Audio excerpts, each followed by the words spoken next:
Welcome to learner B extra. I am Shivani Chauhan. इस video में हम लोग देखेंगे क्लास 9th साइंस की बुक का चैप्टर 12 साउंड। और अब ये लास्ट चैप्टर है और इसके आगे के इसके पहले के पूरी बुक के चैप्टर्स हमारे कंप्लीट हो चुके हैं। तो देखिए साउंड क्या होता है, जो आप सुन रहे हैं वो भी एक साउंड है। जो भी हम बोलते हैं या किसी भी तरीके की आवाज़ जो भी हम सुनते हैं वो साउंड होती है।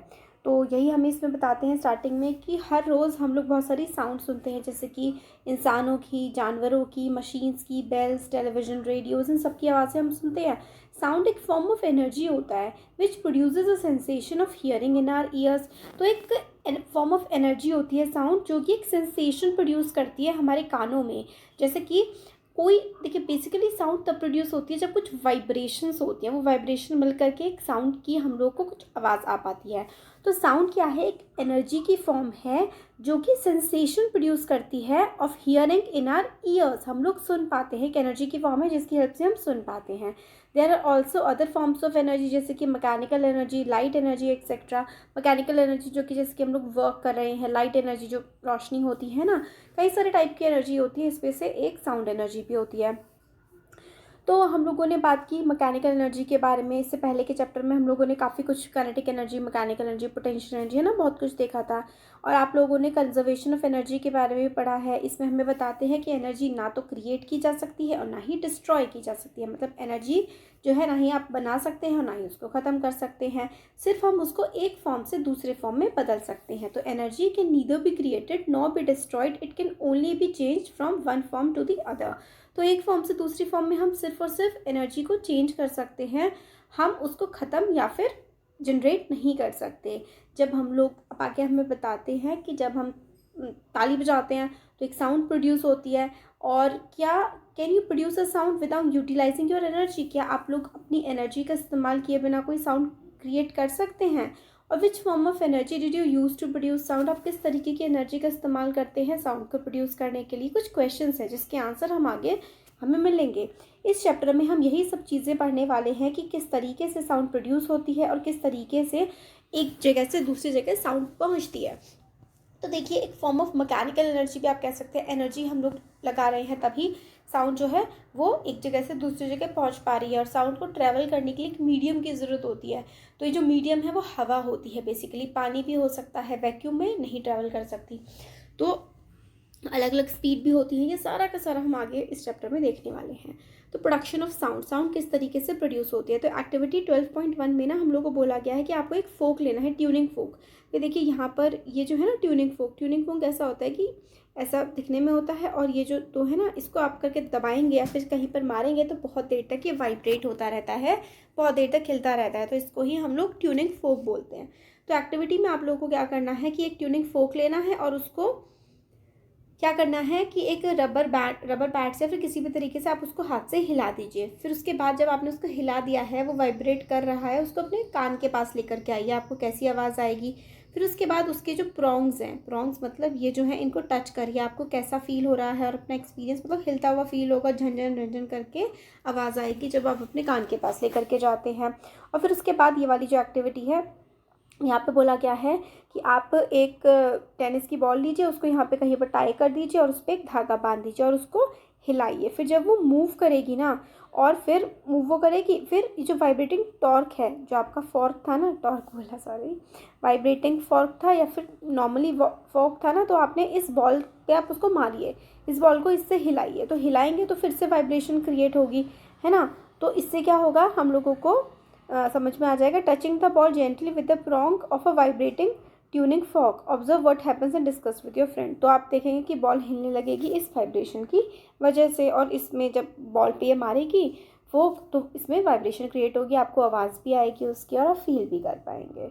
अब इसमें है, हम लोग को बोला गया है एक्टिविटी 12.2 में कि आप एक ग्लास में पानी भर लीजिए, बीकर को या फिर ग्लास को भर लीजिए पूरा ब्रिम तक, मतलब बिल्कुल ऊपर तक पानी भर लीजिए और जेंटली टच करिए वाटर का surface with one of the prongs of the vibrating tuning fork. तो जो ट्यूनिंग फॉर्क है, मतलब हिला करके, पानी बिल्कुल पूरा भरा हुआ है, फिर ऐसे फोक से आप लोग इसको हिलाइए कि जो मतलब वाइब्रेट कर रहा हो। वाइब्रेटिंग फोक से आप हिलाएंगे तो पानी, देखिए क्या है कि इस टम्बलर में पानी भरा हुआ है और ये फोक जो है वाइब्रेट कर रहा है। वाइब्रेटिंग फोक जब आप इस ग्लास पर टच कराएंगे तो एकदम से क्या होगा, पानी गिर भी सकता है ना, ग्लास हिलने लगेगा। तो ये एक्टिविटी हम लोग को बोली गई है। और फिर आप दूसरे में आपको बोला है फिगर 12.3 में कि ट्यूनिंग फॉर्क को आप उस पानी के अंदर बिल्कुल डाल दीजिए तो पानी उछल करके बाहर आ सकता है। तो इस जो अबव एक्टिविटीज़ हैं इससे आप क्या कंक्लूड करते हैं, इससे हमें समझ में आता है कि sound, can you produce a sound without a vibrating object, क्या बिना हिलते हुए ऑब्जेक्ट के बिना आप साउंड को प्रोड्यूस कर सकते हैं? तो देखिए ऐसा नहीं होता है। जब भी साउंड प्रोड्यूस होती है तो वाइब्रेशन ज़रूर क्रिएट होती है। तो इन एक्टिविटीज़ में हम लोगों ने साउंड प्रोड्यूस की बाय स्ट्राइकिंग द ट्यूनिंग फोक। तो स्ट्राइकिंग मतलब उस ट्यूनिंग फोक को हिला करके या फिर किसी चीज़ पे मार करके हम लोगों ने साउंड प्रोड्यूस की थी। हम लोग साउंड प्रोड्यूस कर सकते हैं by plucking, scratching, rubbing, blowing, shaking different objects. हम लोग कई तरीके से साउंड को प्रोड्यूस कर सकते हैं, प्लक करके, खींच के, स्क्रैच करके, रब करके, बहुत सारी तरीके से हम लोग साउंड को प्रोड्यूस कर सकते हैं। एज पर the our activities what do we do to the objects. तो हमने इन ऑब्जेक्ट्स के साथ क्या किया था, we set objects vibrating and produce sound. तो हम लोगों ने क्या किया, ऑब्जेक्ट को वाइब्रेट किया, हिलाया और उसमें से देखा कि साउंड प्रोड्यूस हो रही है। Vibration means a kind of rapid to and fro motion of an object. Vibration का मतलब होता है कि ऑब्जेक्ट टू एंड फ्रो जा रहा है, मतलब ऑब्जेक्ट ऐसे ऐसे ऐसे ऐसे इस टाइप से ऑब्जेक्ट जो है वो हिल रहा है। तो टू एंड फ्रो मोशन इस ऑब्जेक्ट में हो रहा है। तो वाइब्रेशन का मतलब होता है a kind of rapid to and fro motion of an object. Rapid मतलब तेजी से हिलता हुआ, आगे पीछे जाता हुआ मोशन होता है किसी ऑब्जेक्ट का, उसको हम लोग बोलते हैं to and fro motion. The sound of the human voice is produced due to vibration in the vocal cords। देखिए 8th क्लास में भी आप लोगों ने पढ़ा है कि हम लोग किस तरीके से, जैसे मैं बोल रही हूँ, आप कैसे आवाज़ को सुन पा रहे हैं, क्योंकि हमारे जो वोकल कॉर्ड्स होते हैं, हमारे गले में वोकल कॉर्ड है, उसमें वाइब्रेशन होती है। जब हम लोग सांस लेते हैं, सांस छोड़ते हैं, उसकी वजह से जब हम बोल रहे होते हैं तो सांस अंदर बाहर जा रही होती है, वोकल कॉर्ड्स जो है वो वाइब्रेट कर रहे होते हैं, इसकी वजह से ही हम आवाज़ को सुन पाते हैं। तो जब बर्ड जो है अपनी फ्लैप करती है, विंग, जब अपने पंखों को वो फड़फड़ करती है तो आवाज़ आती है ना, और जो मधुमक्खी होती है वो बी बी करके साउंड करती है तो आती है ना आवाज़। और या फिर आप लोग रबर बैंड को खींच करके डाल देंगे, छोड़ देंगे तो वो एकदम से साउंड करता है ना। If you have never done this then do it and observe the vibration of the stretch rubber band. तो मतलब रबर बैंड लीजिए, उसको खींचिए एकदम से और छोड़ दीजिए, तो आप देखेंगे कि वाइब्रेशन सी उसमें क्रिएट हो जाती है। अब आती है एक्टिविटी 12.3। इसमें वही है कि म्यूजिकल इंस्ट्रूमेंट की लिस्ट बनाइए और फिर वाइब्रेशन किस किस में क्या क्या हो रही है वो देखना है। अब यहाँ से इंपॉर्टेंट पार्ट बहुत ज़्यादा शुरू होता है, प्रोपोगेशन ऑफ साउंड। मतलब जो आवाज़ है वो किस तरीके से प्रोपोगेट करती है। प्रोपोगेट करने का मतलब होता है किस तरीके से वो फैल जाती है। तो साउंड जो है वो प्रोड्यूस होती है बाय वाइब्रेटिंग ऑब्जेक्ट। जो हिलते हुए ऑब्जेक्ट होते हैं, वाइब्रेटिंग ऑब्जेक्ट होते हैं, उनसे ही साउंड प्रोड्यूस होती है। द मैटर और substance through which sound is transmitted is called medium. तो देखिए साउंड जहाँ से ट्रांसमिट हो रही है, मतलब जहाँ से एक जगह से दूसरी जगह पर जा रही है, उसको हम मीडियम कहते हैं। मैटर और substance through which sound is transmitted is called medium. तो मैटर या सब्सटेंस जिसमें से साउंड ट्रांसमिट हो रही होती है, पास हो रही होती है, उसको हम मीडियम कहते हैं। It can be solid, liquid और गैस। और मीडियम जो है वो सॉलिड हो सकता है, लिक्विड हो सकता है या फिर गैस भी हो सकता है। Sound moves through a medium from the point of generation to the listener. तो साउंड जो है मूव कर रही होती है from the point of generation, यहाँ से जनरेट हुई और यहाँ तक पहुँची, मतलब यहाँ से साउंड स्टार्ट हुई है और यहाँ पहुँची है, तो ये एक मीडियम में ट्रैवल कर रही है। When an object vibrate it sets the particle of the medium around it vibrating. तो जब भी ऑब्जेक्ट वाइब्रेट होता है ना, तो वो अपने आसपास के जो पार्टिकल्स होते हैं उनको भी वो हिला देता है। जैसे कि सपोज करिए आपने किसी चीज़ पे, गद्दे पे आपने हाथ मारा, तो गद्दे के आसपास के जितने भी पार्टिकल्स थे आपने उसको भी हिला दिया ना। तो इसलिए जो वाइब्रेटिंग ऑब्जेक्ट होता है वो अपने आसपास के ऑब्जेक्ट्स को भी वाइब्रेट करवा देता है। The particles do not travel all the way from the vibrating object to the air. तो पार्टिकल्स वाइब्रेटिंग ऑब्जेक्ट से हमारे कानों तक नहीं पहुँचते, जबकि a particle of the medium in contact with the vibrating object is first dissipates from it equilibrium position. तो देखिए कैसे होता है, हमें आवाज़ कैसे आती है कि कोई चीज़ हिली, उसके आसपास के पार्टिकल्स जो हैं वो पहले इक्विलिब्रियम कंडीशन में थे, मतलब बिल्कुल शांत थे, फिर वो पहले वाले पार्टिकल्स उनसे आकर के टकराए तो वो भी भाई अपनी पोजीशन से हिले। It then exert a force on the adjacent particle. देखिए ऐसा होता है, सपोज करिए ये पार्टिकल है, मैंने आप इसको हिलाया तो अब ये बढ़ता बढ़ता आगे जाएगा, आगे भी बहुत सारे पार्टिकल्स होंगे, है ना। इस पार्टिकल को, इसको सबको थोड़ी थोड़ी टक्कर मारते हुए चलेगा, तो फिर ये आगे और ज़्यादा बढ़ते जाएंगे अपने आसपास के पार्टिकल्स को टक्कर मारते हुए, और जहाँ पर तक आवाज़ पहुँच सकती है वहाँ तक पहुँच जाएगी। अगर आपके कानों तक यहाँ पे आप पास में हैं तो आपको भी आवाज़ पहुँच जाएगी। तो आसपास के पार्टिकल्स को वो टक्कर मारता हुआ चलता है। तो it then exert a force on the adjacent particle as a result of which the adjacent particle get displaced from its position of rest. तो अपनी रेस्ट की पोजीशन से वो हिल जाते हैं. After displacing the adjacent particle, first particle come back to its original position. तो इसने इसको डिस्प्लेस कर दिया था, हिला दिया था इसने इसको हिला दिया, इससे करके चलता जाता है. और जो पहले वाले हैं हिलाने के बाद वो अपनी नॉर्मल कंडीशन में आते जाते हैं. तो after displacing the adjacent particle the first particle come back to it original position. The process continues in the medium till the sound reaches your ear. तो इस तरीके तक मतलब एक दूसरे को हिलाते जाते हैं और जब तक कानों में आवाज़ फिर हमारे पहुंच जाती है. The disturbance created by a sound bye source of sound in the medium travel through the medium and not the particles of the medium. तो देखिए ये क्या है, यहाँ पर अच्छे से समझिएगा. तो दिस इज़ द प्रोसेस, ये पूरा चलता जाता है. The disturbance created by the source of a sound, मतलब यहाँ से डिस्टर्बेंस जो कि क्रिएट होती है. डिस्टर्बेंस क्रिएट करने का मतलब होता है क्योंकि पहले वो रेस्ट में था एक पार्टिकल, उसने दूसरे वाले ने उसको हिला दिया ना, तो यानी कि डिस्टर्ब किया. The disturbance created by a source of sound, disturbance created by a source of sound in the medium. तो देखिए सोर्स ऑफ साउंड यहाँ से आई थी, मीडियम में जहाँ से भी ट्रैवल कर रहा है उसमें डिस्टर्बेंस क्रिएट करता जा रहा है, एक पार्टिकल दूसरे पार्टिकल को हिलाता जा रहा है. The medium travels through the medium and not the particles of the medium. तो देखिए क्या है, तो डिस्टर्बेंस जो है ना वो इस मीडियम से जा रही है, मीडियम से रास्ते से होती जा रही है, बल्कि पार्टिकल के अंदर से नहीं, पार्टिकल से किनारे किनारे से टकराती हुई चली जा रही है. तो ये है इसमें. आगे बताते हैं, a wave is the disturbance that moves through a medium when the particle of the medium set neighbouring particle into the motion. तो वेव क्या होता है, इस तरीके से वेव चलती जाती है. तो वेव में क्या होता है कि पार्टिकल्स एक मीडियम में हवा में तैर रहे हैं, तो वो एक दूसरे पार्टिकल के मीडियम में से नहीं जा रहे हैं, वो तो बल्कि नॉर्मल जो सबका मीडियम अवेलेबल है हवा में से जा रहे हैं. बट एक पार्टिकल दूसरे को क्या करता है, हिलाता हुआ जाता है. बस ये बात है. A wave is a disturbance, disturbance क्यों है वेव, क्योंकि वो दूसरे पार्टिकल को हिला रही है. A wave is a disturbance that moves through a medium when the particles of the medium set neighbouring particle into the motion. तो मीडियम के पार्टिकल्स जो होते हैं ना वो अपने पड़ोस वाले पार्टिकल्स को क्या कर देते हैं, हिला देते हैं. They in turn produce similar motion in others. तो एक दूसरे को वो मोशन में हिलाते जाते हैं. तो the particles of the medium do not move forward themself. जो मीडियम के पार्टिकल्स होते हैं वो खुद ब खुद मूव नहीं करते हैं, but the disturbance is carried forward. तो अपने आप नहीं मूव करेगा, इसको हिलाएगा और फिर आप आगे ऐसे पार्टिकल बढ़ते जाते हैं. This is what happen during the propagation of sound in a medium. तो जो प्रोपोगेट हो रही होती है साउंड मीडियम में वो इसी तरीके से हो रही होती है. Hence sound can be visualised as a wave. तो इसको साउंड का वेव जैसा विजुअलाइज कर सकते हैं. Sound waves are characterised by the motion of particles in the medium and are called mechanical waves. तो sound are characterised by motion of particle. तो sound को आप क्या कहेंगे कि मोशन ऑफ पार्टिकल है मीडियम में and are called mechanical wave. तो साउंड की जो है वो मोशन हो रहा है, मीडियम में हो रहा है, एयर है, वहाँ पर पार्टिकल्स मूव कर रहे हैं और इस तरीके की जो वेव जनरेट हो रही है इसको हम क्या कहते हैं कि ये मैकेनिकल वेव्स जनरेट हो रही हैं. Air is the most common medium through which the sound travel. तो साउंड सबसे ज़्यादा एयर में ही ट्रैवल करती है. When a vibrating object moves forward it pushes and compresses the air in front of it creating a region of high pressure. तो देखिए जब साउंड आगे मूव कर रही होती है तो वाइब्रेटिंग ऑब्जेक्ट जो होता है ना वो भी आगे बढ़ रहा होता है. It pushes and compress the air. जैसे कि ये देखिए ये पार्टिकल है, ये आगे बढ़ रहा है तो अपने आगे वाली हवा को धक्का मारता है और फिर उसको सुकोड़ देता है. मतलब इसलिए पार्टिकल ये आगे बढ़ा, इसने अपने आगे वाली हवा को धक्का मारा, आगे बढ़ाया और उसको सुकोड़ दिया. Creating a region of high pressure. तो हाई प्रेशर का रीजन मतलब बहुत ज़्यादा वहाँ पर पार्टिकल्स हो जाते हैं. जब एक पार्टिकल दूसरे से टकराता है तो हाई प्रेशर का रीजन हो जाता है. This region is called compression. तो हाई प्रेशर रीजन तो सिकुड़ जाएगा सब कुछ, कंप्रेस हो जाएगा. This compression starts to move away from the vibrating object. तो this compression starts to move away. तो पहले कंप्रेशन हो गया, फिर उसके बाद धीरे धीरे एक दूसरे से दूर होते जाते हैं.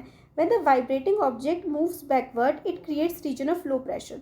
तो वाइब्रेटिंग ऑब्जेक्ट जो है जब वो पीछे जा रहा होता है वो लो प्रेशर रीजन क्रिएट कर देता है जिसको हम लोग रेयर फ्रैक्शन बोलते हैं. तो देखिए रेयर का मतलब ही होता है हल्का या फिर कम. तो हल्का चल रहा होता है रेयर फ्रैक्शन में. तो इसमें क्या है, वाइब्रेटिंग ऑब्जेक्ट मूव्स बैकवर्ड, पीछे की तरफ जाता है. It creates a region of low pressure called rarefaction. तो लो प्रेशर का रीजन बनाता जाता है, रेयर फ्रैक्शन बोलते हैं, जैसे कि फिगर 12.5 में है. तो कंप्रेशन, देखिए कंप्रेशन का मतलब होता है बहुत ज़्यादा इकट्ठी हो जाती है हवा। रेयरफेक्शन का मतलब होता है एक दूसरे से दूर दूर होती है। कंप्रेशन का मतलब होता है इकट्ठी हो जाती है, रेयरफेक्शन का मतलब होता है एक दूसरे से हवा काफ़ी ज़्यादा दूर दूर होती है। तो compression is the region of high pressure and rarefaction is the region of lower pressure. तो ये चीज़ आप लोगों को बहुत अच्छे से याद रखनी है कि कंप्रेशन का मतलब होता है ऐसा इलाका जहाँ पे एयर का प्रेशर काफ़ी ज़्यादा होता है, और रेयरफेक्शन जहाँ पे एयर प्रेशर काफ़ी कम होता है। Pressure is related to the number of particles of a medium in a given volume. तो प्रेशर का मतलब होता है कि कितने ज़्यादा या फिर कितने कम पार्टिकल्स हैं। तो यहाँ पर देखिए कि कंप्रेशन में बहुत सारे पार्टिकल्स एक साथ है, रेयरफेक्शन का मतलब है काफ़ी कम पार्टिकल्स आसपास में साथ साथ जुड़े हुए हैं। तो pressure is related to the number of particles in a given volume, मतलब कितने एरिया में, कितने वॉल्यूम में कितने पार्टिकल्स हैं। ज़्यादा पार्टिकल है तो ज़्यादा प्रेशर होगा। More density of the particles in the medium gives more pressure and vice versa. तो ज़्यादा डेंसिटी होती है पार्टिकल्स की मीडियम में तो फिर ज़्यादा प्रेशर होता है, और कम डेंसिटी होती है तो कम प्रेशर होता है। Thus propagation of sound can be visualised as propagation of density variation और pressure variation in the medium. तो इसमें क्या है, propagation of sound can be visualized as propagation of density variation और pressure variation in the medium. मतलब sound जितना ज़्यादा move कर रही है, इसका मतलब ये है कि जितना ज़्यादा आगे बढ़ेगी, यहाँ पे ज़्यादा डेंसिटी तो यहाँ से मूव करके फिर हल्की डेंसिटी पे, फिर ज़्यादा डेंसिटी फिर हल्की डेंसिटी, तो डेंसिटी चेंज हो रही है ना। तो साउंड का जो प्रोपोगेशन है आप विजुअलाइज कर सकते हैं, देख सकते हैं कि किस तरीके से डेंसिटी वेरिएशन है या फिर प्रेशर वेरिएशन है मीडियम में। ज़्यादा प्रेशर है तो वो आगे को बढ़ जाएगा, इसी तरीके से साउंड हमारी मूव करती है। तो सी का मतलब कंप्रेशन मतलब बहुत ज़्यादा है, रेयरफेक्शन का मतलब है पार्टिकल्स इसके दूर दूर है। तो यहाँ तक हमारा हो गया। अब हम ये और देख लेते हैं, can sound make a light spot dance. हाँ तो भाई साउंड लाइट स्पॉट को डांस करवा सकती है। हमें यहाँ पे एक्टिविटी बताई गई है कि आप लोगों को ना एक क्या करना है, एक टिन का सिलेंडर लेना है, उसको ऊपर ऊपर से काट देना है, एक तरफ तो ऐसे नीचे से रख देना है, तो दोनों तरफ से आपने इसको खाली कर दिया। फिर यहाँ पर एक तरफ बलून चिपका दीजिए, गुब्बारा होता है ना, बलून चिपका दीजिए फाड़ करके, और उसके ऊपर एक छोटा सा मिरर चिपकाइए।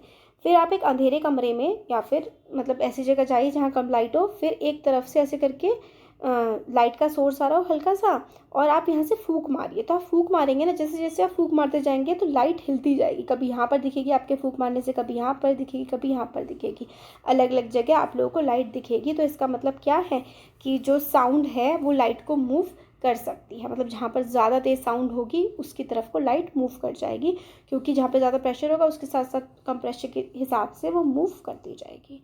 तो beam of light from a light source is made to fall on a mirror, the reflected light is falling on the wall. तो वॉल पे रिफ्लेक्टेड लाइट फॉल कर रही है, इससे हमें पता लगता है कि आप साउंड से एक स्पॉट लाइट को भी डांस करवा सकते हैं।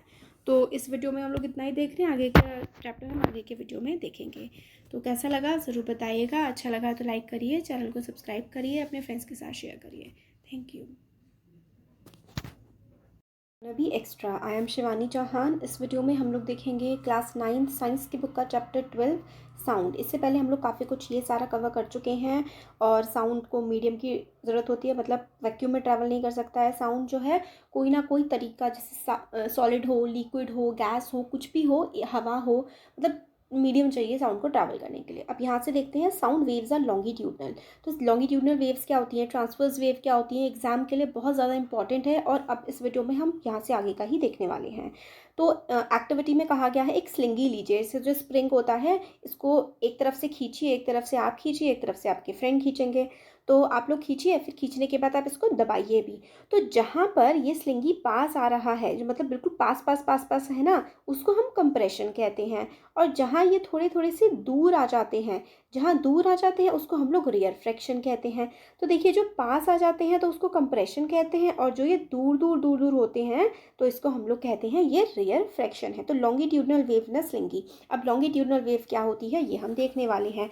तो यहाँ पर हमें बताया गया है कि रीजन्स जहाँ पे कॉइल एक दूसरे के काफ़ी ज़्यादा पास आ जाता है, जहाँ पर पास हो जाता है कॉइल उसको हम कंप्रेशन कहते हैं।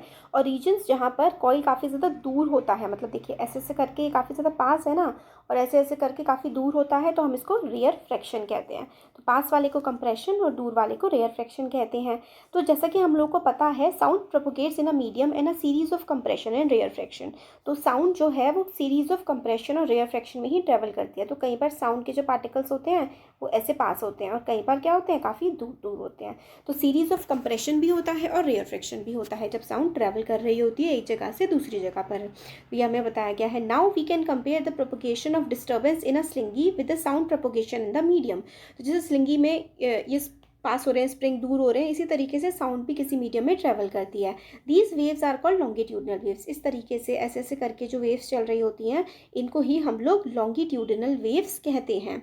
तो लॉन्गिट्यूडनल वेव्स में क्या होता है ना, in these waves the individual particles of the medium move in the direction parallel to the direction of propagation of disturbance. अब इसका क्या मतलब है, देखिए डिस्टर्बेंस का मतलब होता है किस डायरेक्शन में आपने उस चीज़ को मूव किया है। जैसे कि ये स्प्रिंग था, स्प्रिंग को आपने इस डायरेक्शन में धक्का लगाया, ठीक है, इस डायरेक्शन में आपने सपोज करिए स्प्रिंग को आपने भी इसी तरफ को खींचा और आपके फ्रेंड ने भी इसको इसी तरफ को खींचा, तो डायरेक्शन ऑफ डिस्टर्बेंस क्या हो गई, डायरेक्शन ऑफ डिस्टर्बेंस ये हो गई है। अब जो लॉन्गिट्यूडनल वेव्स होती हैं, अच्छे से समझिए इसको, जो लॉन्गिट्यूडनल वेव्स होती हैं ना, the individual particles of the medium move, individual जितने भी पार्टिकल्स हैं वो मूव कर रहे हैं in the direction to the parallel, direction parallel to the propagation of disturbance. मतलब जो डिस्टर्बेंस की इधर डायरेक्शन है ना, तो इस मीडियम के जो पार्टिकल्स मूव कर रहे हैं वो इस तरीके से ऐसे इसके पैरेलल मूव कर रहे हैं और इसी की ही डायरेक्शन में मूव कर रहे हैं। मतलब अगर इस तरफ को है आपकी डिस्टर्बेंस, तो जो पार्टिकल्स हैं ना इस मीडियम के वो भी इसी तरफ को मूव करते हैं।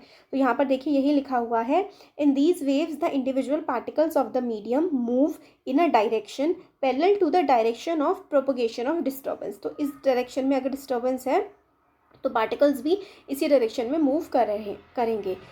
तो the particles do not move from one place to another but they simply oscillate back and forth about their position of rest. तो देखिए इसका क्या मतलब है, पार्टिकल्स ऐसे ऐसे करके सीधा मतलब नहीं मूव करते, इस तरीके से मूव करते हैं।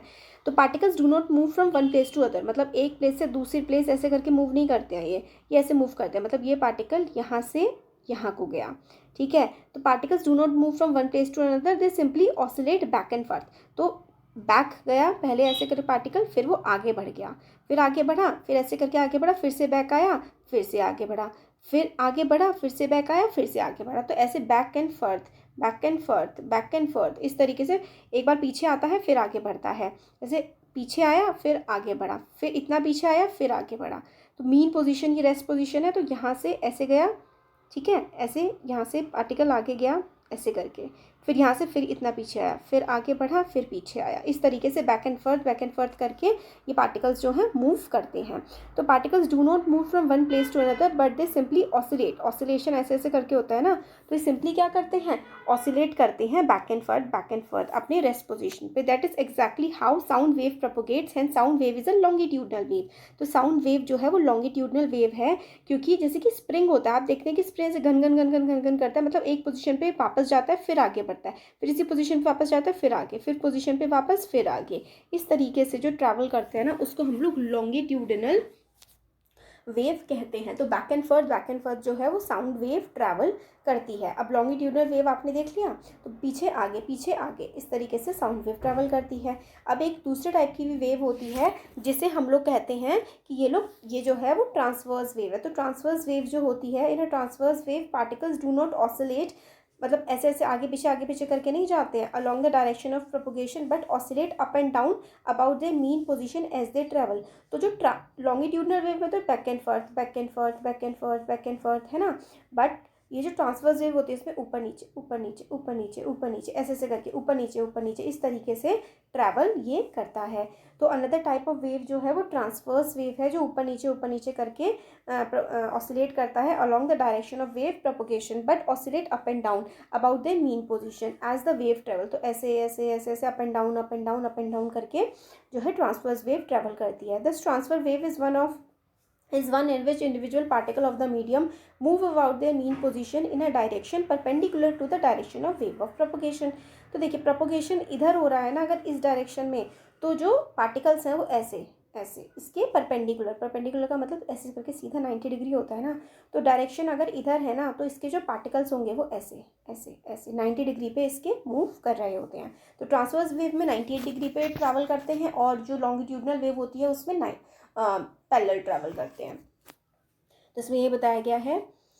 तो एग्जाम्पल दिया है, जब आप लोग पत्थर फेंकते हैं किसी पॉन्ड में तो ऐसे ऐसे करके जो मूव कर रही होती है ना, ये ट्रांसवर्स वेव होती है। आपके एमसीक्यूज में पूछा जाएगा कि आपने लेक में पत्थर फेंका तो जो वेव जनरेट हुई वो कौन सी वेव है। तो देखिए, बिल्कुल याद रखिए इस चीज़ को, जब आप लेक में पत्थर फेंकते हैं और जो गोल गोल वेव्स जनरेट होती हैं उसको हम लोग ट्रांसवर्स वेव कहते हैं। लाइट भी जो है वो एक ट्रांसवर्स वेव है, बट लाइट के लिए जो ऑसिलेशंस होती है ना, वो मीडियम के पार्टिकल्स नहीं करते हैं, ना ही उसकी प्रेशर और डेंसिटी करती है। ये एक मैकेनिकल वेव होती है। मैकेनिकल वेव मतलब उसके जो पार्टिकल्स होते हैं ना, वो मीडियम में ट्रैवल नहीं कर रहे होते हैं, मतलब उसी चीज़ के पार्टिकल नहीं होते हैं। देखिए इस तरीके से समझिए इस चीज़ को, जैसे कि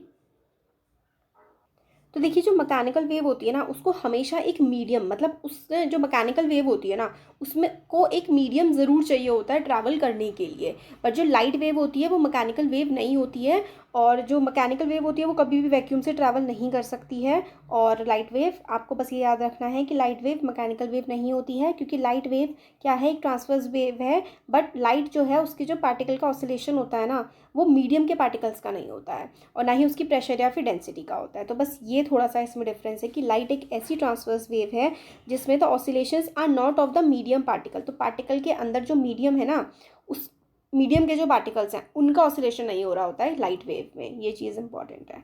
अब characteristic of a sound wave, जो साउंड वेव है उसकी क्या क्या कैरेक्टरिस्टिक होती हैं। तो एक तो फ्रीक्वेंसी होती है साउंड वेव में, एक एम्पलीट्यूड होता है और एक उसकी स्पीड भी होती है।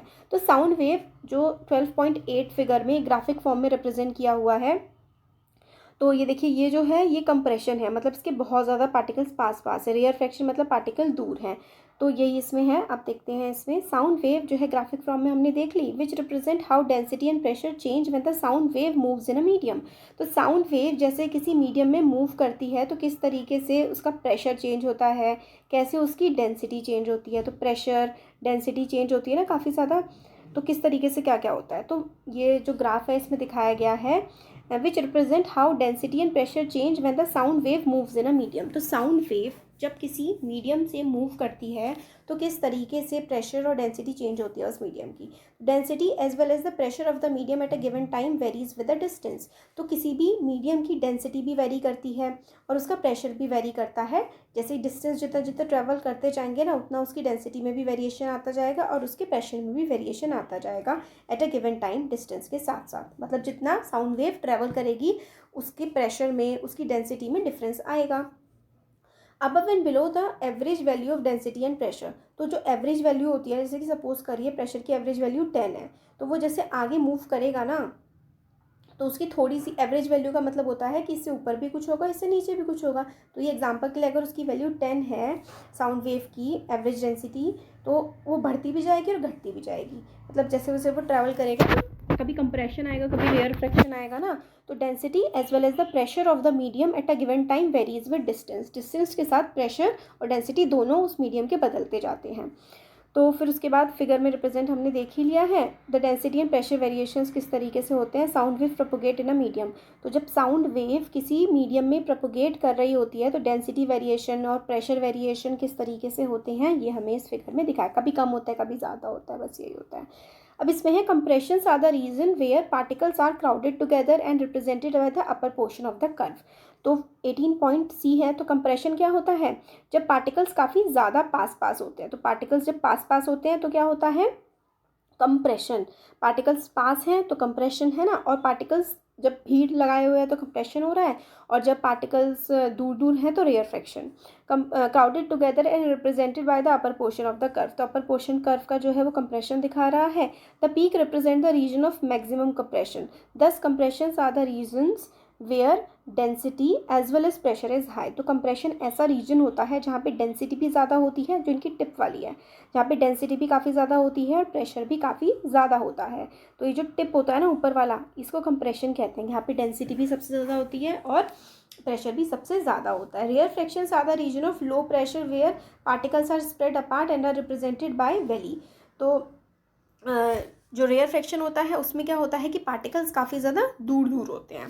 तो जो नीचे वाला, ऊपर वाला तो कंप्रेशन होता है, जो ऐसे करके होता है ना ऊपर वाला कंप्रेशन, और जो नीचे की तरफ जा रहा होता है ना ऐसे करके जो ढलान जा रही होती है, इसमें कम पार्टिकल्स होते हैं, प्रेशर और डेंसिटी कम होती है, उसको हम लोग रेयर फ्रैक्शन बोलते हैं। तो rarefactions are the regions of low pressure where particles are spread apart and are represented by valley. This is the lower portion of the curve. तो लोअर पोर्शन जो होता है कर्व का, तो peak नीचे वाला जो होता है वो रेयरफेक्शन का होता है, ऊपर वाला कंप्रेशन का। और ये जो ऊपर होता है ना सबसे टॉप वाला, इसको हम क्रस्ट कहते हैं। और ये जो नीचे वाला होता है, देखिए बीच में होता है ना ऐसे करके ऐसे, तो ये ऊपर वाला जो होते हैं इनको हम क्रस्ट कहते हैं, और जो नीचे वाले होते हैं ना इनको हम ट्रफ कहते हैं। ऊपर वाला होता है क्रस्ट, नीचे वाला होता है ट्रफ। और फिर उसके बाद दो क्रस्ट के जो बीच का डिफरेंस होता है, या फिर जो दो क्रस्ट ऊपर वाला है, दो क्रस्ट के बीच का डिस्टेंस या फिर दो ट्रफ के बीच का डिफरेंस, इसको हम लोग वेव लेंथ बोलते हैं। तो दो क्रस्ट के बीच का डिफरेंस या फिर दो ट्रफ के बीच का जो डिस्टेंस होता है उसको हम लोग वेव लेंथ बोलते हैं। ये वाली चीज़ भी आप लोगों को याद रखनी है। तो peak is called the crest and the valley is called the trough of the wave. The distance between the two consecutive compression and rarefaction is called wavelength. तो two consecutive compression, तो देखिए compression या फिर रेयरफ्रैक्शन, consecutive का मतलब होता है एक के बाद एक, तो ऊपर वाले एक के बाद एक कंप्रेशन के बीच का डिफरेंस वेवलेंथ, और दो जो रेयरफ्रैक्शंस होते हैं इनके बीच का डिस्टेंस जो होता है वो भी वेवलेंथ ही होता है। तो distance between two consecutive compression और two consecutive rarefaction is called wavelength, जैसा फिगर में दिखाया गया है। The wavelength is usually represented by lambda, तो वेवलेंथ को हम लैम्डा से रिप्रेजेंट करते हैं, और इसकी एसआई यूनिट जो होती है वो होती है मीटर। तो वेवलेंथ की एसआई यूनिट मीटर होती है, और उसका सिंबल को हम ऐसे करके बनाते हैं, इसको हम लोग लैम्डा बोलते हैं। ऐसे क्या है, ऐसे करके इसको लैम्डा बोलते हैं हम, और उसकी यूनिट होती है मीटर।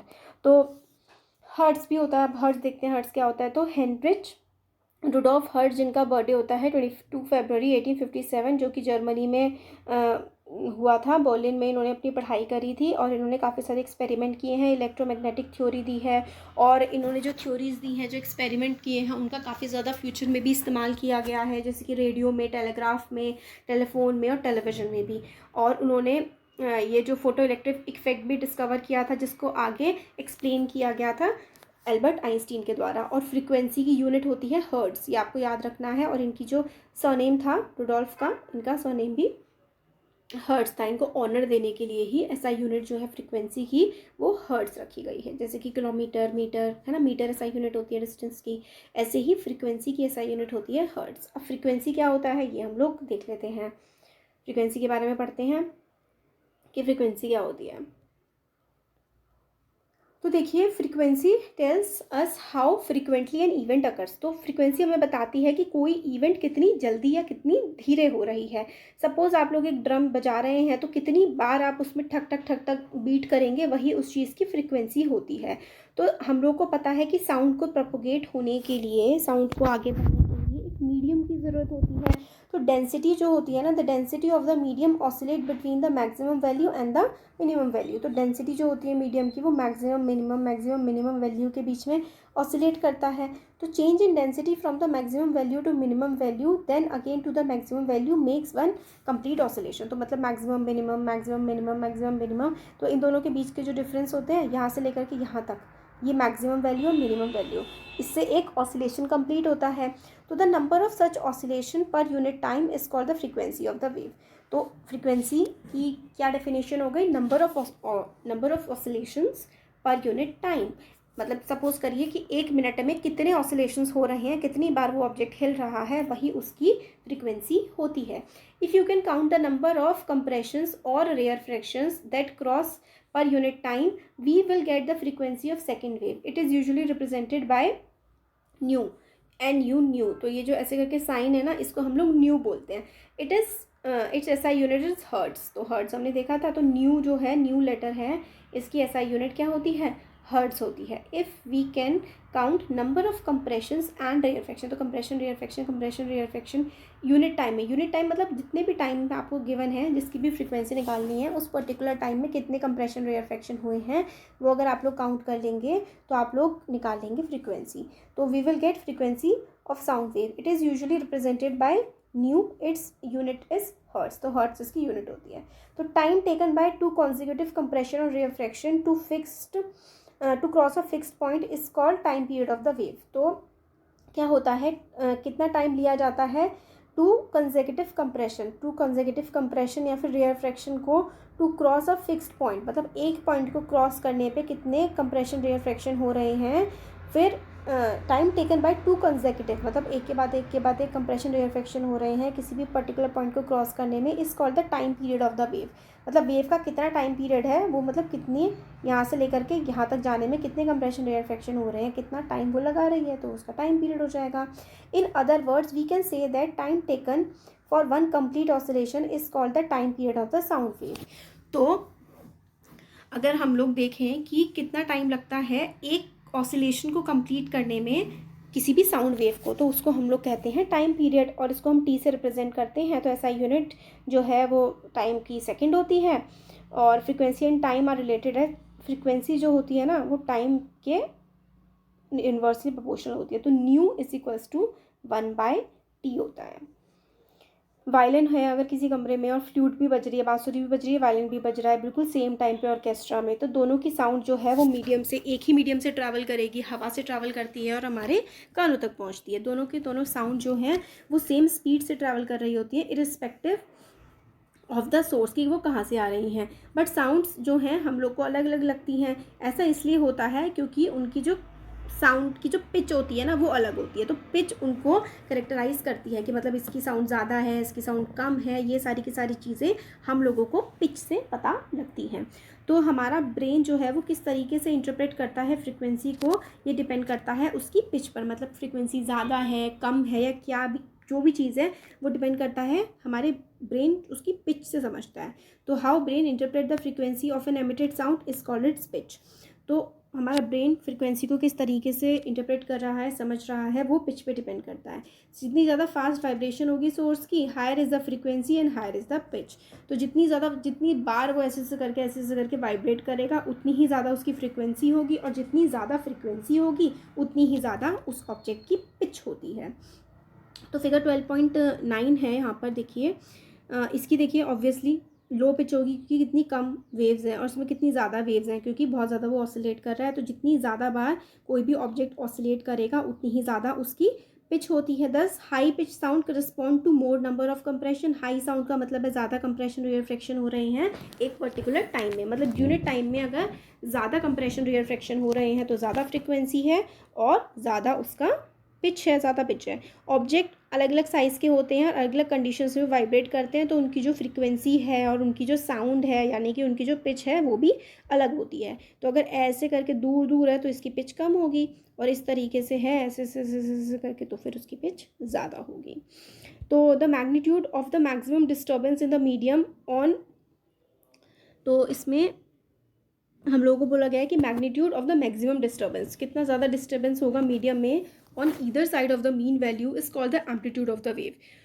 तो मैग्नीट्यूड मतलब ज़्यादा है, कम है, सबसे ज़्यादा डिस्टर्बेंस हो रहा है किसी भी मीडियम में किसी भी तरफ, तो वो उसका एम्पलीट्यूड होता है वेव का, मतलब किसी भी तरफ ऊपर हो रहा है, नीचे हो रहा है, कितना वेरिएशन हो रहा है वो उसका एम्पलीट्यूड हो गया। It is usually represented by letter A. तो देखिए ये होता है जैसे कि ये है यहाँ पर ऊपर था शायद, ये देखिए ये कितना वेरिएशन आ रहा है यहाँ पे कितना आ रहा है, जैसे कि ये वेव है ऊपर की तरफ या नीचे की तरफ, इसमें कितना वेरिएशन आ रहा है। तो ये इसकी लेंथ कितनी है, ये मैग्नीट्यूड हो गया है ना। तो इसको हम लोग लेटर ए से रिप्रेजेंट करते हैं। तो एम्पलीट्यूड कितना होगा, तो the mean value is called the amplitude of the wave, it is usually represented by A. तो ये मैंने आपको बता दिया क्या होता है। और for sound its unit will be that of density और प्रेशर। तो साउंड के लिए जो एम्पलीट्यूड है या तो डेंसिटी में इसकी हम यूनिट लेते हैं या फिर प्रेशर में लेते हैं। लाउडनेस, कोई साउंड ज़्यादा लाउड है या ज़्यादा सॉफ्ट है, साउंड हम लोग बेसिकली उसी से डिटरमाइन करते हैं कि उसका एम्पलीट्यूड कितना है। तो एम्पलीट्यूड जो होता है साउंड का वो डिपेंड करता है the force with which an object is made to vibrate. तो जो कोई चीज़ मतलब तेज़ है उसकी साउंड या कम है वो डिपेंड करता है कि कितनी फोर्स से आप उसको वाइब्रेट कर रहे हैं। अगर आप बहुत ही हल्का सा बजाते हैं टेबल को तो आपको काफ़ी सॉफ्ट आवाज़ आती है क्योंकि उसका एम्पलीट्यूड कम होता है, क्योंकि उसमें एनर्जी कम लगी होती है।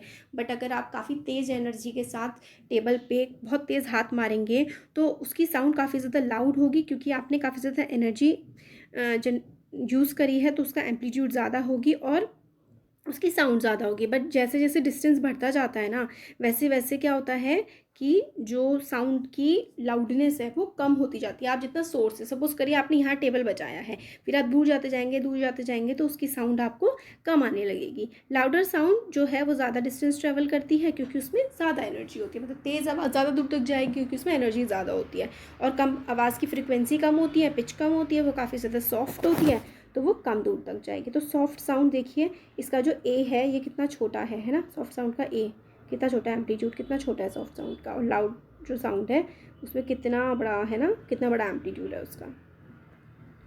तो क्वालिटी ऑफ अ टिम्बर या फिर ऑफ साउंड, क्वालिटी जो साउंड होती है, तो quality of sound is that characteristic which enable us to distinguish one sound from the other of the same pitch और लाउडनेस। तो मतलब उसकी क्वालिटी जो होती है ना वो हमें बताती है कि कोई साउंड अच्छी है या बेकार है। तो उतनी ही मतलब हो सकता है कि काफ़ी तेज़ कोई बेसुरा इंसान गा रहा हो या काफ़ी तेज़ कोई सुरीला इंसान गा रहा हो, तो वो हमें उसकी क्वालिटी से समझ में आ जाता है ना। The sound which is more pleasant, उसको हम लोग रिच क्वालिटी की कहते हैं, जो हमारे कानों को अच्छी लगती है। A sound of single frequency is called a tone, जिसमें सिर्फ एक फ्रिक्वेंसी हो ऐसे करके, ठीक है, उसको हम लोग टोन बोलेंगे। और जिसमें बहुत सारी फ्रिक्वेंसीज़ हो उसको हम नोट बोलेंगे। नोट जो कि अच्छा लगता है सुनने को, कान को जो अच्छा लगता है सुनने को, प्लेजेंट लगता है, उसे नोट बोलेंगे। And is pleasant to listen, noise unpleasant होती है जो काफ़ी ख़राब सी लगती है।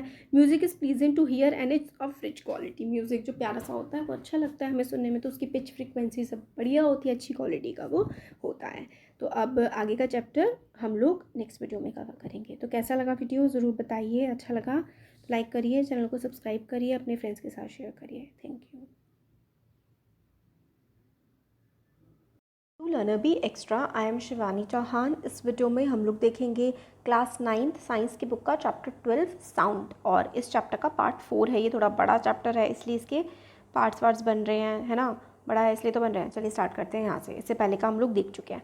तो speed of sound is defined as the distance which is a point which a point on a wave such as compression or rarefaction travels per unit time. तो स्पीड कैसे आप लोग डिफ़ाइन करेंगे, जिसकी कितनी स्पीड से कोई भी चीज़ चल रही है वो ऐसे डिफ़ाइन करते हैं, is defined as the distance between a point on a wave such as compression और rarefaction travel per unit time. तो कितने कंप्रेशन और रेयरफेक्शन, कंप्रेशन और रेयरफेक्शन के बीच का जो डिफरेंस होता है, या फिर कितने टाइम में एक कंप्रेशन से दूसरे कंप्रेशन पे वो जा रहा है, उसको ही टाइम पीरियड कहते हैं।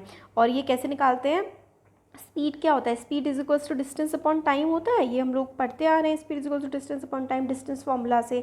अब डिस्टेंस की जगह अगर आप लोग लेमडा रखेंगे, क्योंकि हम लोगों ने देखिए यहाँ पर देखा था ना, वेव के बीच का जो डिस्टेंस है, वेव लेंथ जो होती है वो लेमडा होती है। तो यहाँ पे ये देखिए, एक कंप्रेशन से दूसरे कंप्रेशन का, है ना, एक जो क्रेस्ट है यहाँ से, कंप्रेशन रेयरफेक्शन, कंप्रेशन मतलब पास, रेयरफेक्शन दूर, तो एक से ऊपर ये जो बीच का होता है ये डिस्टेंस होता है। तो लेमडा अपॉन टाइम, यानी कि लेमडा यहाँ पर वेव लेंथ और डिस्टेंस सेम चीज़ बन जाती है। तो ये हमारा क्या हो जाएगा, लेमडा वेव लेंथ है of the sound wave, it is the distance travelled by the sound wave in one time period. तो एक टाइम पीरियड में एक वेव से जब दूसरी वेव तक पहुँचते हैं तो वही डिस्टेंस ट्रेवल्ड होता है।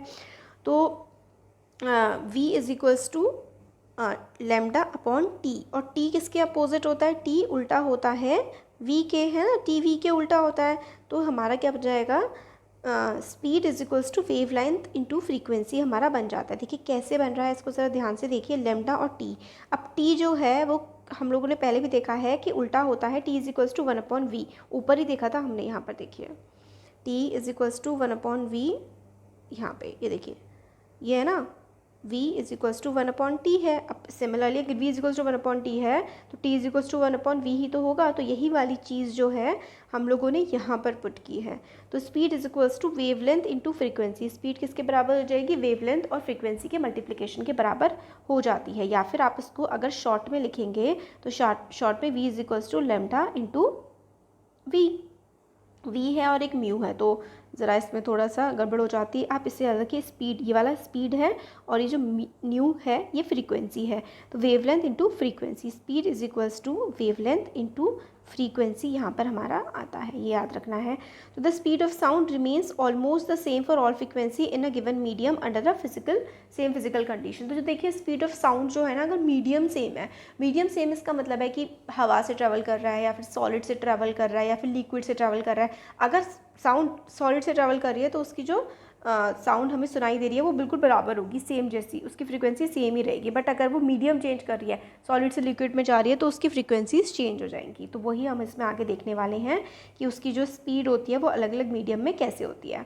तो amount of sound energy passing each second through unit area is called intensity of sound. तो इंटेंसिटी क्या होती है कि कितनी साउंड कितने एरिया में कितने मिनट में, मतलब कितने टाइम में साउंड एक जगह से दूसरी जगह पर पहुंच पा रही है, कितनी पहुंच पा रही है, वो उसकी इंटेंसिटी होती है।